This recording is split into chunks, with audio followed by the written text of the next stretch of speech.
예수님만 보고 따라가던 바울이 갑자기 뒤를 돌아보면서 우리를 향해 이렇게 말씀합니다. 이제 너희가 나를 본받는 자가 되라. 17절에 보면 형제들아 너희는 함께 나를 본받으라. 자, 이제 우리는 우리 앞에 걸어가고 있는 두 분을 만나게 됩니다. 맨 앞에는 예수님이 걸어가고 계시고 그 예수님에게서 조금도 뒤처지지 않으려고 위대한 사도인 바울이 땀을 흘리며 그 뒤를 이어 따라가고 있고 그 바울이 뒤를 돌아보면서 너희도 이 대열에서 따라오는 것을 멈추지 말고 내가 예수님을 따라가듯이 너희도 나를 본받아 예수님을 따르는 자가 되라고 재촉하고 있는 구절입니다. 자, 적어도 이제 우리 앞에 먼저 걸어가고 있는 두 분을 만나게 됩니다. 맨 앞에는 예수님이 걷고 계시고 그 뒤를 따라 바울이 걷고 있고 그 다음에는 저와 여러분이 걷고 있는 것입니다. 이분들이 걸어가신 길만 오롯이 따라가면 우리 길 잃어버리지 않게 되는 줄 믿습니다. 우리 믿음 생활은 어려운 듯 하지만 또 간단합니다. 어느 길에 서서 누구를 따라가느냐에 따라서 그 길이 천국 길이 될 수도 있고 사망과 멸망과 지옥의 길이 될 수도 있다는 사실. 그래서 열심히 한다고 되는 게 아니라 제대로 해야 되는 것이고 걷는다고 다 길이 아니라 내가 곧 길이요 진리요 생명이니 나로 말미암지 않고는 아버지께로 절대로 천국으로 못 간다고 했던 길 되신 예수님만 따라가야 할 줄 믿습니다. 그래서 잘 따라가야 합니다. 그래서 신앙생활은 나는 예수님을 보고 걷고 바울은 예수님을 보고 걷고 우리는 그 길을 잘 따라갔던 바울과 예수님을 보면서 따라가고 오늘 걷고 있는 내 뒤를 누군가는 또 여러분을 보면서 그 길을 걷고 있다는 사실에 우리 신앙에 긴장감을 늦추어서는 안 되는 겁니다. 이런 말이지 않습니까? 오늘 내가 걷는 이 발자국이 내일 걷는 사람의 이정표가 된다고. 내가 신앙생활을 얼마나 잘하느냐에 따라서 뒤에 있는 사람은 그대로 그렇게 그게 잘하는 줄 알고 신앙생활을 할 텐데 우리가 어떻게 신앙생활을 대충 할 수 있겠습니까? 그래서 바울이 생명 걸고 한 겁니다. 바울 한 사람의 믿음이 아니라 내가 오른쪽으로 신앙생활하면 내 뒤를 따르는 사람이 다 오른쪽으로 치우쳐 신앙생활할 것이고 내가 좌로 치우쳐가지고 신앙생활하면 내 뒤를 따르는 모든 사람은 좌로 치우쳐 신앙생활할 터인데 내가 좌로나 우로나 치우치지 않고 예수님 따르는 모습을 보는 것은 나 한 사람을 위한 것이 아니라 내 뒤를 따라오는 사람의 이정표가 되기 때문에 잘 걸어가야 한다는 사실입니다. 이제 우리가 따라야 할 믿음의 대열과 그 길에 서 있는 분들은 명확해졌습니다. 맨 앞장서서 걷고 있는 분은 예수님이지요.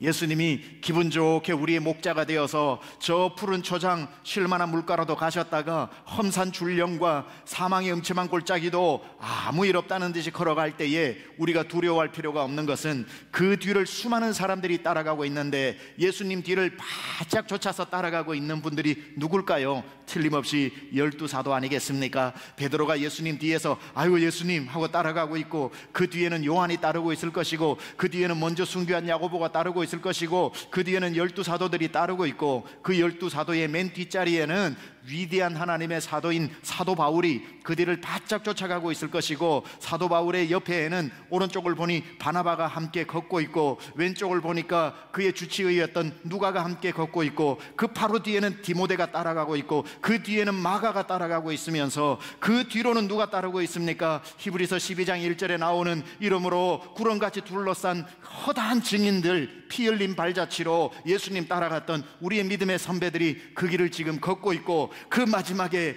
여러분이 서 있고 제가 서 있는 겁니다. 이 믿음의 길을 걸어가고 있는 천국의 순례의 길에 여러분은 들어서게 되는 겁니다. 이 세상 나그네 길을 지나는 순례자, 우리가 아까 불렀던 것처럼 그 찬송은 제가 부탁을 한 찬송입니다. 이번에 사역자들 이 찬송 불러달라고. 오늘 말씀과 이 결이 맞닿아 있기 때문입니다. 군대에서 저는 천리행군을 했습니다. 천리행군은 한 달 동안 산에 가서 매일 밤마다 30km씩 걷는 겁니다. 마지막에는 약 100km의 복귀 행군을 하지요. 매일 밤마다 하룻밤 8시간씩 30km를 하루도 쉬지 않고 걸어야 한다는 건 정말 고난의 행군입니다. 자칫 밤에 걷기 때문에 어디로 가는지 어떻게 가는지 알 방도가 없습니다. 그때는 밤에 행군을 할 때 수칙은 딱 두 가지입니다. 절대로 앞사람과 거리를 띄우지 마라. 두 번째, 다른 데 보지 말고 앞 사람만 쳐다봐라. 거리를 조금이라도 띄우고 앞 사람이 아니라 다른 데 보다 보면 깜깜한 그 밤에 그 산속에서 길을 잃어버리고 맙니다. 근데 길을 잃어버리는, 나 한 사람 길을 잃어버리는 건 모르지만 더 큰 문제는 뭐냐면 나로부터 시작된 뒤에 있는 모든 사람이 나를 따라오다가 같이 길을 잃어버린다는 겁니다. 신앙생활이라고 하는 건 나 한 사람이 아닙니다. 오늘 내가 걷는 이 발자국이 내일 따라오는 사람의 이정표가 되기 때문에 내가 예수님 바짝 붙쫓아 루시 나오미를 따르듯이 그렇게 어머니의 하나님이 나의 하나님이 되고 어머님이 가시는 곳에 내가 가고 어머님이 멈추시는 곳에 내가 멈추고 어머니의 하나님이 나의 하나님이 되고 죽는 인류의 어머니와 나를 떨어놓게 하면은 하나님께서 나에게 벌 위에 벌을 내리시겠나이다 라는 말을 우리가 바꾸어서 주님이 가시는 곳에 내가 가고 주님이 멈추시는 곳에 내가 멈추고 주님의 하나님이 나의 하나님이 되고 내가 죽는 것 외에 하나님 주님과 떨어지면 하나님께서 내게 벌 위에 벌을 내리셔도 좋다는 그 루세 고백처럼 우리는 바로 주님을 따라가야 하고 그 모습을 보고 뒤에 우리 강남중앙침례교회 50년 100년 많은 사람들이 이 교회 신앙생활할 때 우리 장로님들 뒷모습 보고 권사님들 뒷모습 보고 우리 전사님들 목사님들 뒷모습 보고 그 길을 그런가 하여 따라간다는 것, 얼마나 잘 믿어야 하는지, 얼마나 제대로 믿어야 하는지 우리가 긴장하지 않을 수 없습니다. 인생의 길고 긴 밤에 그 험산 줄령 지날 때에 혼자 걷는 게 아니라 그 길을 지금도 여러분을 위해 예수님 걷고 계시고 맨 앞서 가고 계시고, 아, 예수님이 십자가 지고 가니 나도 내 몫에 태인 십자가를 지고 저분을 쫓아가겠다 가면서 인생의 밤에 부르는 노래가 뭡니까? 세상 등지고 십자가 보내, 세상 등지고 십자가 보내. 오늘 마지막 찬송 이거 부를 건데요. The world behind me, the cross before me. 세상은 내 등에 있고 십자가는 내 앞에 있고. The world behind me, the cross before me. The world behind me, the cross before me.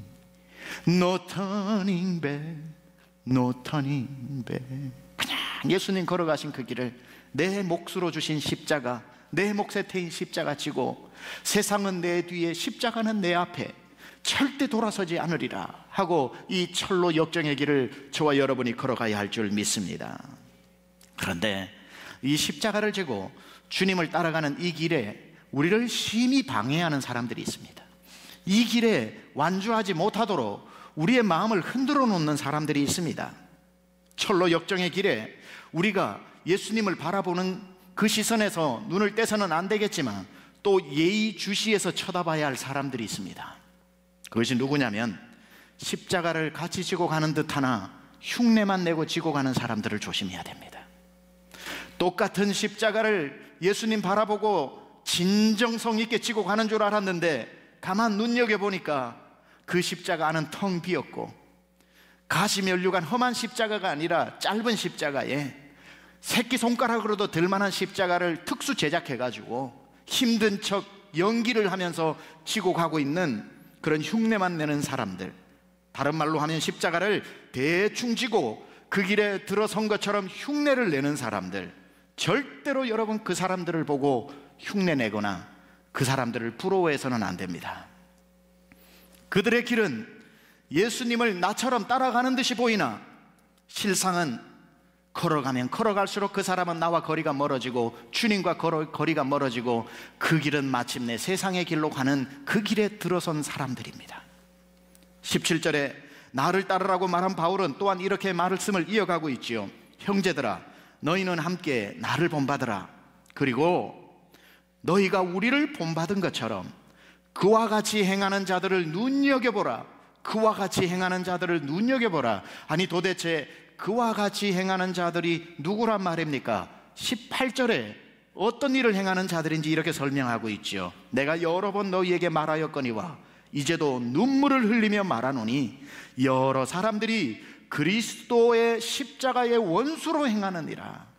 그리스도의 십자가의 원수로 행하는 자들을 가만히 눈여겨보라는 겁니다. 너가 십자가를 지고 예수님 쫓아가다가 십자가를 졌는데 십자가의 원수로 행하는 사람들을 예의주시해 보라는 거예요. 그와 같이 행하는 자들은 십자가를 지고 가는 듯 보이지만 가만 보면 예수님과 반대 방향으로 걷고 있는 사람들이다. 십자가를 지고 반대로 걷고 있는 자, 절대로 행여나 그들을 따라가지 마라. 바울은 이들을 십자가를 지고 예수님과 반대 방향으로 걷는 자라고 표현하지 않고 아주 무서운 표현을 하고 있죠. 십자가의 원수들이다. 십자가의 원수들이다. 십자가의 원수들이 십자가를 지고 하는 행동이 이런 겁니다. 보는 눈이 많아서 예수님 안 믿는 척 할 수도 없고, 십자가를 또 예수 교회를 다니니까 뭐라도 하나 지긴 져야 할 것 같고, 억지로 십자가를 지고 예수님을 따라가는 척 하지만 마음속에는 예수님 따르고 싶은 마음 눈꼽만큼도 없고, 험산출령 오르고 싶은 마음 조금도 없고, 십자가 바라보고 세상 등지고 싶은 마음은 더더욱 없고, 세상이 얼마나 좋은데 그걸 등져.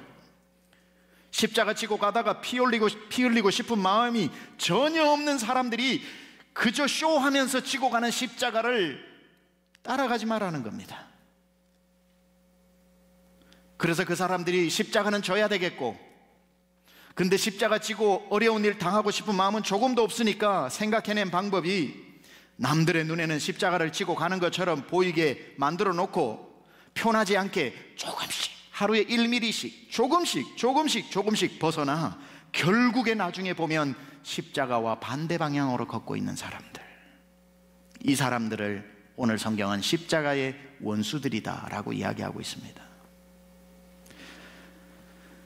바울은 복음을 전하는 동안에 많은 사람들이 자기와 같이 십자가를 지다가 디모데후서에 이야기하죠. 누구는 세상으로 갔고, 누구는 어디로 갔고, 누구는 어디로 갔고, 십자가 지고 가다가 그 좁고 험한 길이 싫어서 평탄한 길로 가는 사람들을 많이 봤습니다.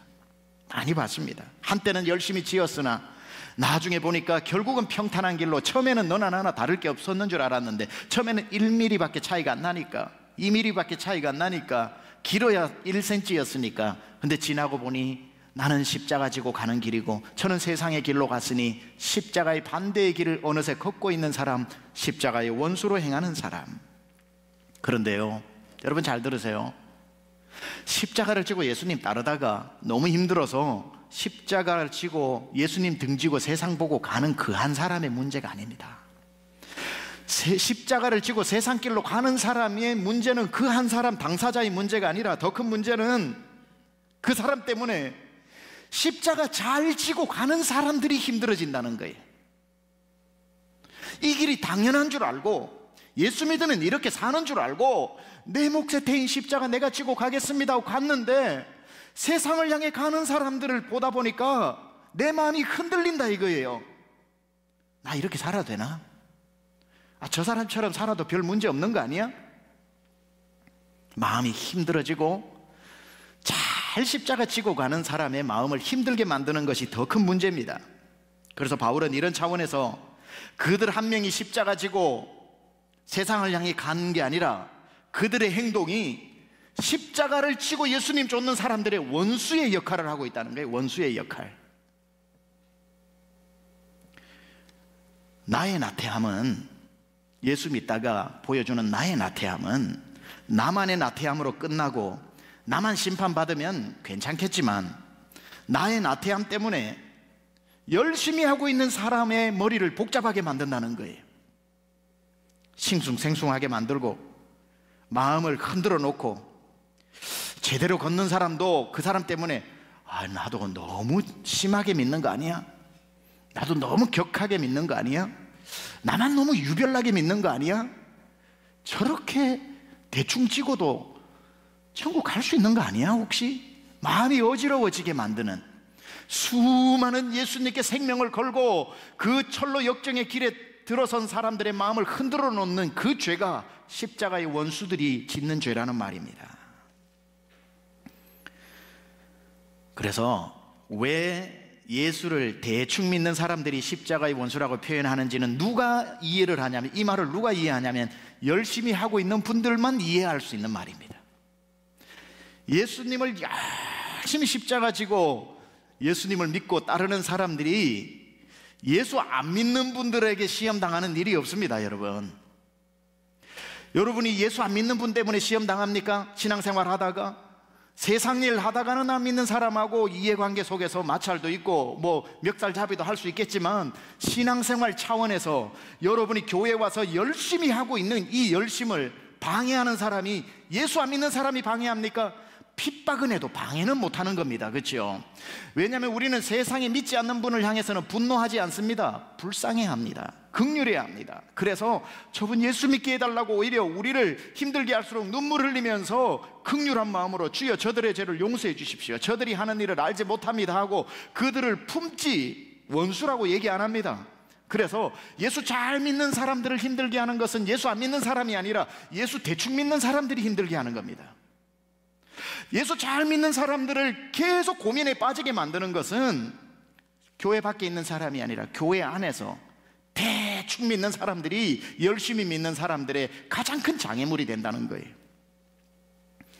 똑같이 예수님을 믿고 신앙생활을 하는데 나는 이토록 힘들게 희생하고 노력하고 생활비가 모자라도 주님의 11조 도둑질하지 않고 시마다 때마다 각종 예물 헌금 구별해서 드리고 몸으로 봉사하고 화가 나도 참고 저주의 소리를 들어도 축복하면서 이게 천국 가는 길이겠거니 하고 험한 십자가 오늘도 달게 지고 기쁘게 지고 가는데, 갑자기 내 옆에 앉아있는 신앙생활 비슷하게 하는 사람은 똑같이 예수님 믿는데도 부담 없이 하고 싶은 거 다 하고 교회 와가지고 찬송하고, 바쁘다고 스케줄 되면 빠질 거 다 빠지고 놀러 다닐 거 다 다니고, 길도 저렇게도 넓을 수도 없는 그 넓은 길을 좋은 옷 입고 활보하면서 봉사를 가끔씩 나와서 하는데도 직분 받을 거 다 받고 박수 받을 거 다 받고, 아니 때로는 먼저 박수 받고 사람들의 칭찬과 주목을 받을 때 대충 믿는 사람이 인정받고, 대충 믿는 사람이 박수받고, 흉내내는 사람이 좋은 자리에 서게 될 때 십자가만 보고 걷는 사람들의 마음이 힘들어진다는 거예요. 그래서 대충 믿는 사람들이 얼마나 큰 죄를 짓고 있는지를 알아야 됩니다. 나 일신을 위해서 난 대충 믿고 살래요, 그 정도가 아니라니까요. 나의 대충이 열심히 믿는 사람들의 발목을 잡는단 말이에요. 걸림돌이 되고 십자가의 길을 걷는 사람의 원수가 되어버린다는 거죠. 나는 열심히 하는데 대충 하는 사람이 박수받을 때 열심히 하는 사람의 마음은 강도 8.0의 지진처럼 쪼개지고 흔들리는 심각한 현기증을 일으키는 겁니다. 그래서 바울은 이야기합니다. 그들을 눈여겨보되 그들을 부러워하지 마라. 사람 보지 말고 신앙생활은 누구 보고 하는 겁니까? 예수님 보고 하는 겁니다. 우리 가정에 계시는 분들, 신앙생활은 사람 보고 하는 게 아니라 누구 보고 하는 겁니까? 예수님 보고 하는 겁니다. 그러므로 우리 앞에 구름같이 둘러싼 허다한 증인들이 있으니 모든 얽매이기 쉬운 죄와 무거운 것들을 벗어버리고 믿음의 주요 온전케 하시는 이인 누구를? 예수만 바라보자. 예수만 바라보자. 둘만 바라보세요. 둘만 바라보세요. 예수님 바라보고 그 길을 잘 걸어간 믿음의 허다한 증인들만 바라보세요. 대충 믿고 대충 사는 사람들 처음에는 조심해야지 하고 쳐다보다가 쳐다본 것 때문에 부러워가지고 그걸 보고 있지 말고 우리는 예수만 바라보는 겁니다. 우리의 믿음의 주요 온전케 하시는 이인 예수만 바라보면서 믿음의 경주를 오늘도 경주하면서 천국까지 달려가야 할 줄 믿습니다. 우리 사랑하는 강남중앙 모든 성도 여러분, 이제 질문 드립니다. 세상이 어떻든지 한 달째 우리 모여 예배를 못 드리든지 다 그걸 차치하고서라도 여러분 지금 어느 곳에 있든지 여러분이 지고 가는 십자가 잘 지고 계십니까? 느슨해지지는 않습니까? 좁은 길로 들어섰던 그 십자가의 길이 어느새 여러분 돌아보니 너무 넓어져 있는 것은 아닙니까? 십자가 지는 게 요즘 힘듭니까? 질문 드립니다. 누구 때문에 힘들어진 겁니까? 도대체 뭘 봤기 때문에 마음이 심히 힘든 겁니까? 도대체 어떻게 지고 가는 사람을 봤길래 마음이 갑자기 흔들리기 시작하는 겁니까? 세상 등지고 십자가 보겠네 하고 따랐던 그 결기 어린 그 십자가의 길에 도대체 여러분의 눈이 어디를 쳐다봤길래 흔들리고 대충 믿으려는 그런 생각이 여러분 마음 안에 들어와 있는 것입니까? 도대체 어떻게 대충 사는 사람을 봤길래 그게 눈만 감으면 삼삼하게 머리에 떠오르고 있는 겁니까? 여러분, 우리의 길은 이 세상이 종착역이 아닙니다. 이 세상은 다 정거장입니다. 정거장. 우리의 종착역은 천국인 줄 믿습니다. 오늘 본문에서 20절 21절에 그러나 우리의 시민권은 하늘에 있는지라 거기로부터 구원하는 자 곧 예수 그리스도를 기다리노니 그는 만물을 자기에게 복종하게 하실 수 있는 자의 역사로 우리의 낮은 몸을 자기 영광의 몸의 형체와 같이 변하게 하시리라. 우리의 시민권이 땅에 있대요, 하늘에 있대요? 어디에 있답니까? 우리의 시민권은 하늘입니다. 거기가 우리의 final destination, 종착역입니다. It's not temporary station, 정거장이 아닙니다. 하늘입니다. 하늘입니다. 우리는 하늘까지 갈 때까지는 멈추면 안 되는 겁니다. 땅의 일을 생각하느라 하늘의 종착역, 목적지를 잃어버리지 마시기 바랍니다. 철로 역정에서, 여러분 잘 들으세요. 잘 들으세요. 가정에 계신 분도 잘 들으세요. 철로 역정에서 우리가 발 딛고 있는 이 땅을 멸망의 도시라고 얘기하고, 신앙생활은 멸망의 도시를 떠나 기쁨의 언덕 교회를 지나 천국까지 가는 길이라고 얘기를 했습니다. 멸망의 도시. 그런데 이 철로 역정이 한국에 처음에 번역될 때는, 지금은 멸망의 도시라고 번역이 제대로 되어 있었는데, 처음에 철로 역정이 한국에 번역될 때에 이 땅을 뭐라고 썼는지 아십니까? 옛날 버전 철로 역정을 읽으신 분들은 잘 알 겁니다. 이 땅을 장망성이라고 그랬습니다. 장망성. 장망성을 떠나 천국을 간다 그랬습니다. 장망성이 뭔 줄 아세요? 장차 망할 성이라는 뜻입니다. 장차 망할 성. 우리가 지금 땅의 일을 생각할 필요가 없는 것은, 이것은 장망성입니다. 장망성. 장차 망할 성입니다. 옛날 어르신들은 장망성에 미련을 두지 않았습니다.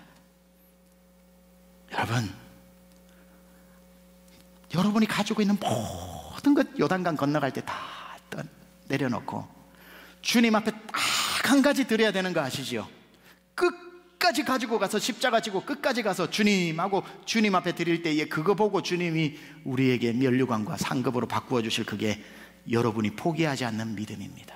베드로전서 1장 7절 같이 한번 읽어봅니다. 시작. 너희 믿음의 확실함은 불로 연단하여도 없어질 금보다 더 귀하여 예수 그리스도께서 나타나실 때에 칭찬과 영광과 존귀를 얻게 할 것이니라. 너희 믿음의 확실함이 붙잡고 사는 금보다 귀하다.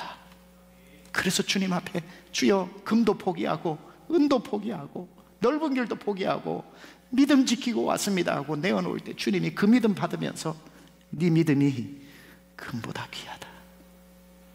죄 많은 이 세상은 내 집 아니네. 내 모든 보화는 저 하늘에 있네. 저 천국 문을 열고 나를 부르니 나는 이 세상에 정들 맘 없도다. 오 주님 같은 친구 없도다. 저 천국 없으면 난 어떻게 하나. 저 천국 문을 열고 나를 부르니 나는 이 세상에 정들 수 없도다. 사랑하는 여러분, 지고 갑시다. 절대 대충 지는 사람 잘 가는 거 아니니까 부러워하지 맙시다. 우리의 믿음의 선진들이 생명 걸고 걸었던 그 길, 저도 걷고 여러분도 걸어서 천국까지 다 입성할 수 있기를 우리 주님의 이름으로 축원합니다.